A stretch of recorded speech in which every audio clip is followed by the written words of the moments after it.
A traditional wooden ship named INS Victoria, built using a 2000-year-old technique, will sail from Porbandar, Gujarat to Oman by the end of December. The design of the ship is based on ancient paintings found in the Ajanta caves. The ship is made of wooden planks stitched together with coconut fiber ropes, and no iron nails have been used. It has no engine, no GPS, no modern navigation system.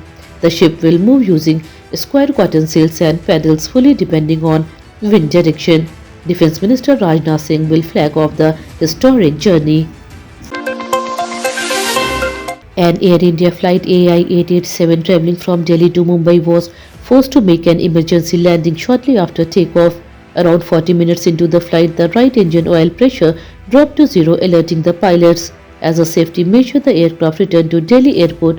There were about 335 passengers on board, and all of them are safe. Air India arranged another aircraft to take passengers to Mumbai. Aviation experts stated that modern twin-engine aircraft are designed to land safely even if one engine fails, ensuring passenger safety. A video of Indian student Sahil Mohammad Hussain from Gujarat has surfaced, showing him in the custody of the Ukrainian army. In the video, Sahil urged Indian youth not to join the Russian army. He claimed he was falsely trapped in a drug case in Russia and then blackmailed and forced into military service. Ukrainian forces reportedly sent the video to his mother in India. She has filed a petition in Delhi court seeking her son's safe return. The court has scheduled the next hearing for February. The case has raised concern about the safety of Indians abroad. RSS chief Mohan Bhagwat has shared his views on live-in relationship during a program in Kolkata. He said that people living in such relationship often avoid long-term responsibility. According to him, marriage and family are not only about physical comfort but are the foundation of society. Bhagwat also mentioned that there is no fixed rule for marriage age or number of children. However, studies suggest that having 3 children may be ideal and marriage between the age of 19 and 25 could be beneficial. Union Home Minister Amit Shah was also present at the event.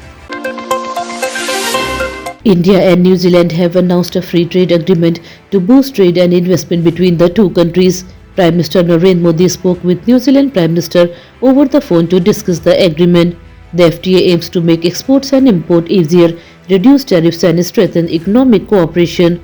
Both countries said the deal will benefit businesses, farmers and consumers. Officials highlighted that this partnership will enhance trade in goods, services and technology, creating new opportunities for growth and cooperation in the Asia-Pacific region. Pakistan Army Chief General Asim Munir has claimed that divine help prevented a major escalation during the recent military tension with India. Speaking at the National Ulema Conference in Islamabad on December 10, he said Allah's support helped control the situation. This comes after India launched Operation Sindoor on May 7th, targeting terror camps in Pakistan and Pakistan-occupied Kashmir. The strikes were in response to the Pahalgam terror attack. The statement has drawn attention as it mixed religious belief with military matters during an already sensitive regional situation. A diplomatic disagreement has emerged between India and Bangladesh following a protest outside the Bangladesh High Commission in New Delhi. India stated that the protest was peaceful and involved only 20 to 25 people, posing no security threat. However, Bangladesh rejected this explanation, saying the situation was more serious than described. The incident has led to strong statements from both sides. India emphasized its commitment to diplomatic safety while Bangladesh expressed concern over the protection of its mission. The issue highlights the sensitivity of diplomatic relations and the importance of security for foreign missions. The U.S. Justice Department has released nearly 3 lakh documents related to the Jeffrey Epstein sex scandal. These files include photos of several well-known figures such as former President Bill Clinton, pop star Michael Jackson and actor Chris Tucker. Authorities clarified that the presence of names or images does not automatically mean involvement in crimes. According to U.S. media, mobile data tracking was used to identify around 200 people who visited Epstein-linked locations. So far, there is no evidence of any Indian visiting Epstein Island. The document release has renewed global interest in the long-running case. The stock market opened strong today as the Sensex jumped 400 points, reaching 85,300. while the Nifty rose by 120 points to reach 26,100. Investors showed strong interest in metal and IT shares, driving the market momentum. Analysts said buying was driven by positive global cues and strong corporate earnings. Traders are optimistic that this rally could continue in the coming session. Market sentiment remains upbeat with key sectors witnessing good inflows and trading activity. New Zealand dominated the third test against West Indies, winning by a huge margin of 323 runs.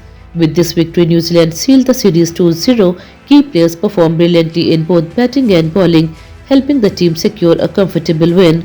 This series win also boosts New Zealand's position in the World Test Championship points table, moving them to second place. Cricket experts praised the team's consistency and strategy, saying New Zealand look strong for upcoming matches. West Indies struggled throughout the match and will aim to bounce back in the future. Dense fog has covered parts of Madhya Pradesh, Rajasthan and Haryana, reducing visibility to less than 30 meters, slowing traffic and causing delay for flights and trains. Authorities have warned people to drive carefully and avoid unnecessary travel. Meanwhile, Kashmir received heavy snowfall with up to 1 foot of snow in some areas, forcing the closure of the Mughal Road. Villagers and tourists are advised to stay indoors and road remains slippery. The extreme cold in Uttar Pradesh and Jharkhand has claimed 4 lives, with early morning temperature dropping sharply and frost covering the many areas. Authorities are providing shelter and warm clothes, and people are urged to take precaution, especially the elderly, children and the weak, as the cold wave may continue in the coming days.